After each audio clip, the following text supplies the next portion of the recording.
অনেকেই জানতে চাইছেন, আশা দিদিরা বাড়ি বাড়ি গিয়ে আয়ুষ্মান ভারতের যে ফর্ম পূরণ করে জমা নিচ্ছেন, সেটি জমা দিলেই কি কার্ড পাওয়া যাবে? একটা প্রশ্ন কিন্তু উঠে এসেছে।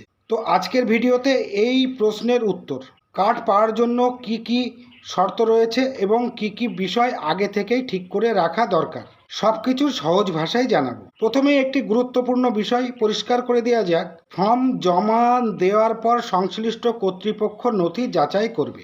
আপনার তথ্য সরকারি রেকর্ডের সঙ্গে মিললে এবং আপনি প্রকল্পের নিয়ম অনুযায়ী যোগ্য হলে পরবর্তী প্রক্রিয়ায় কার্ড ইস্যু করা হতে পারে। তাই ফর্ম জমা দেওয়া গুরুত্বপূর্ণ হলেও সেটি শেষ ধাপ নয়। কোন কোন বিষয়ে আগে যাচাই করবেন? কার্ড পাওয়ার ক্ষেত্রে কয়েকটি বিষয় খুবই গুরুত্বপূর্ণ। প্রথমত, রেশন কার্ডের তথ্য। রেশন কার্ড আপনার নাম, বয়স, পরিবারের সদস্যদের সম্পর্ক সহ সব তথ্য সঠিক আছে কিনা তা দেখে নিন। যদি কোনো ভুল থাকে তাহলে আগে সংশোধন করার উদ্যোগ নিন। দ্বিতীয়ত, আধার কার্ডের তথ্য। আধার কার্ডে থাকা নাম, জন্ম তারিখ বা অন্যান্য তথ্য রেশন কার্ডের সঙ্গে মিল থাকা বিশেষ গুরুত্বপূর্ণ। তৃতীয়ত, পরিবারের সকল সদস্যদের কেওয়াইসি। অনেক ক্ষেত্রে পরিবারের প্রত্যেক সদস্যদের কেওয়াইসি সম্পূর্ণ হওয়া প্রয়োজন।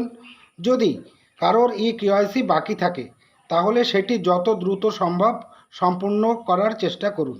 অনেক সময় সামাজিক মাধ্যমে বিভিন্ন ধরনের খবর ছড়িয়ে পড়ে যে ফর্ম জমা দিলেই কার্ড হয়ে যাবে, কিন্তু এই ধরনের দাবি সব ক্ষেত্রে সঠিক নাও হতে পারে। কার্ড ইস্যুর চূড়ান্ত সিদ্ধান্ত সংশ্লিষ্ট সরকারি কর্তৃপক্ষের যাচাই ও নিয়মের উপর নির্ভর করবে। তাই কোনো বিভ্রান্তিকর তথ্য বিশ্বাস না করে আপনার এলাকায় আশাকর্মী, স্বাস্থ্যকেন্দ্র বা সংশ্লিষ্ট সরকারি অফিস থেকে তথ্য জেনে নিন। শুধু ফর্ম জমা দিলেই কার্ড নিশ্চিত নয়, রেশন কার্ড ও আধার কার্ডের তথ্য সঠিক ও মিল থাকা অত্যন্ত জরুরি। পরিবারের সকল সদস্যদের কেওয়াইসি সম্পূর্ণ আছে কিনা তা দেখে নেওয়া। চূড়ান্ত সিদ্ধান্ত সরকারি যাচাইয়ের পর নেওয়া হয়। আশা করি ভিডিওটি আপনাদের কাজে লাগবে।